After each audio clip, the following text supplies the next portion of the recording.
10 సంవత్సరాలు మనము కష్టపడి పార్టీ కోసము, పార్టీ ఎంత ఇబ్బందుల్లో ఉన్నా, అధికార పార్టీ మనం ఎంత ఇబ్బంది పెట్టినా తలొక్కకుండా పార్టీ కొరకు కష్టపడి ఈరోజు మనం పార్టీని అధికారం తెచ్చుకున్నాక కొంతమంది గుండెలక్కలు ఈరోజు కావాలని ప్రభుత్వం వచ్చిన 3 నెలల్లో వాళ్ళ ప్రభుత్వం ఉండి ఏమి చేయలేక 10 ఏళ్ళు ఈరోజు కాంగ్రెస్ ప్రభుత్వంలోకి వచ్చి మనల్ని ఇబ్బంది పెట్టాలని చూస్తున్న వాళ్ళకు ఈ వేదిక నుండి హెచ్చరిక చేస్తున్నాడు.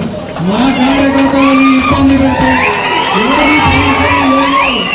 ఒకవేళ మాకు ముఖ్యంగా మా అనుజ్ రెడ్డి గారు ముఖ్యము, రేపు వంశీచంద్ర రెడ్డి గారి గెలుపు ముఖ్యం కాబట్టి ఈరోజు ఎవరైనా పార్టీలోకి వస్తామంటే మేము సాధారణంగా స్వాగతం పలుకుతున్నాం. కానీ రేపు పార్టీలకు వచ్చినాక మేము కొత్తగా వచ్చినాం, మీరు పాతలు, మీ పాతలు ఒక గుంపు, మా కొత్తలు ఒక గుంపు అని గుంపులు తయారు చేసి మా పాత కార్యకర్తలకు ఎటువంటి ఇబ్బంది పెట్టినా, మా పార్టీకి ఇబ్బంది పెట్టినా చూస్తూ ఊరుకునే లేదు. ఈరోజు సరే ఇదంతా మాట్లాడే సందర్భం కాదు కాబట్టి ముఖ్యంగా మనం రేపు ఎలక్షన్లో వంశీచంద్ర రెడ్డి గారికి మన అమూల్యమైన ఓట్లు, అంటే రేవంత్ రెడ్డి గారు ఎమ్మెల్యే ఎలక్షన్కి ముందు ఒక పిలిపించిండ్రు, ఏమని ఇంటింటికి పోయి కాలు మొక్కైనా ఓట్లు అడగమని.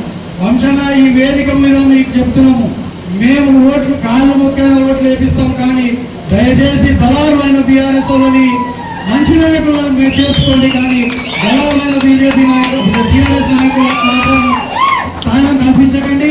మీ గట్టి పరిస్థితుల్లో ఊరూరికి తిరిగి కాలు మొక్కి ఓట్లు వేపించే బాధ్యత మాది. ఇంతతో ముగిస్తున్నా, ధన్యవాదాలు. ఇప్పుడు ఈ కార్యక్రమాన్ని ఉద్దేశించి